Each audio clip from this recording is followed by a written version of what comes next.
Hello అండి, normal నీడిల్తో ఈ వర్క్ని ఎలా వేసుకోవాలో చూపిస్తున్నాను.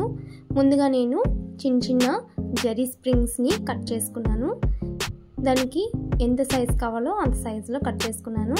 మీరు మిడిల్లో పెట్టే కుందన్ సైజ్ బట్టి మీరు జరీ స్ప్రింగ్ని కట్ చేసుకోవాలి.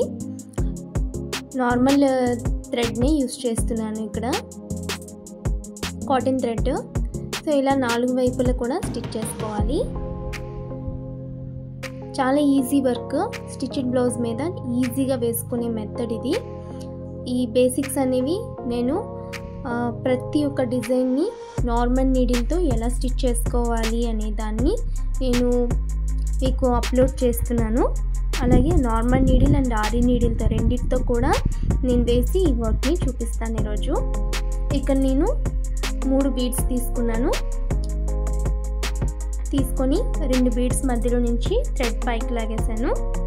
నేను ఆల్రెడీ బీడ్స్ని ఎలా స్టిచ్ చేసుకోవాలి నార్మల్ నీడిల్తో అనేది నేను పోస్ట్ చేశానండి. ఆ వీడియో లింక్ కింద డిస్క్రిప్షన్లో కూడా ఇస్తాను. లేదంటే మీరు నా షార్ట్ వీడియోస్లోకి వెళ్ళారంటే క్లియర్గా నార్మల్ నీడిల్ అండ్ ఆరి నీడిల్తో బేసిక్స్ని ఎలా స్టిచ్ చేసుకోవాలో ఉంటాయి. చాలా బ్యూటిఫుల్ వర్క్ అండి. కొంచెం దీనికి థ్రెడ్ అటాచ్ అంటే థ్రెడ్తో కొంచెం స్టిచ్చింగ్ చేస్తే చాలు లుక్ మారిపోతుంది అన్నమాట. ఇలా 4 వైపులా కూడా స్టిచ్ చేసుకుంటున్నాను. గ్యాప్స్ లేకుండా స్టిచ్ చేసుకోవాలి. 3 బీడ్స్ తీసుకున్న తర్వాత ముందున్న 2 షుగర్ బీడ్స్ మధ్యలో నుంచి థ్రెడ్ పైకి తీసుకోవాలి. అప్పుడు అది స్టిఫ్గా నిలబడుతుంది అన్నమాట. ఇలా ఇది ఒక లెవెల్ కంప్లీట్ అయింది కాబట్టి ఇక్కడ నేను రౌండ్ కుందన్స్ తీసుకుంటున్నాను. తీసుకొని దాని చుట్టూ కూడా గ్లూ అప్లై చేస్తున్నాను. ఇలా దాన్ని స్టిక్ చేసుకుంటున్నాను. ఇది కొంచెం డ్రై అవ్వాలి.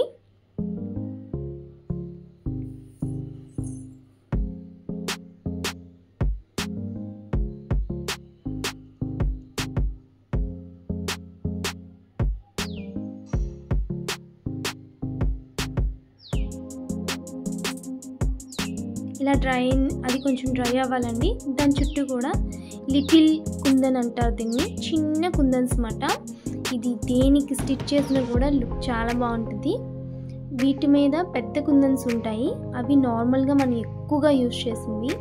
ఈ కుట్టి కుందన్స్ అనేవి ఇలాంటి వర్క్కి, ప్యాచెస్ వర్క్కి ఎక్కువగా యూజ్ చేస్తాము.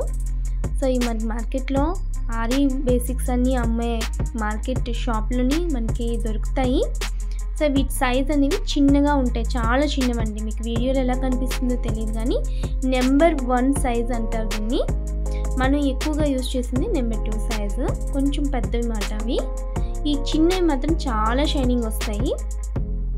ఓకే, కొంచెం డ్రై అవ్వలేదు, అందుకే నేను స్టిక్ చేస్తుంటే పైకి వచ్చేస్తున్నాయి. కొంచెం బాగా డ్రై అయిన తర్వాత మీకు అలా రాదు. ఇలా 3 వైపులా కూడా స్టిచ్ చేసుకోవాలన్నమాట. అవి పైకి లేకుండా పర్ఫెక్ట్గా స్టిచ్ చేస్తే 3 వైపులా స్టిచ్ చేయాల్సిన అవసరం లేదు. పైకి ఒక్కసారి స్టిచ్ చేస్తే సరిపోతుంది. కుందన్ సైజ్ బట్టి మనం జరీ స్ప్రింగ్ని కట్ చేసుకోవాలి. ఇలా మొత్తం చుట్టూ కూడా స్టిచ్ చేస్తున్నాను.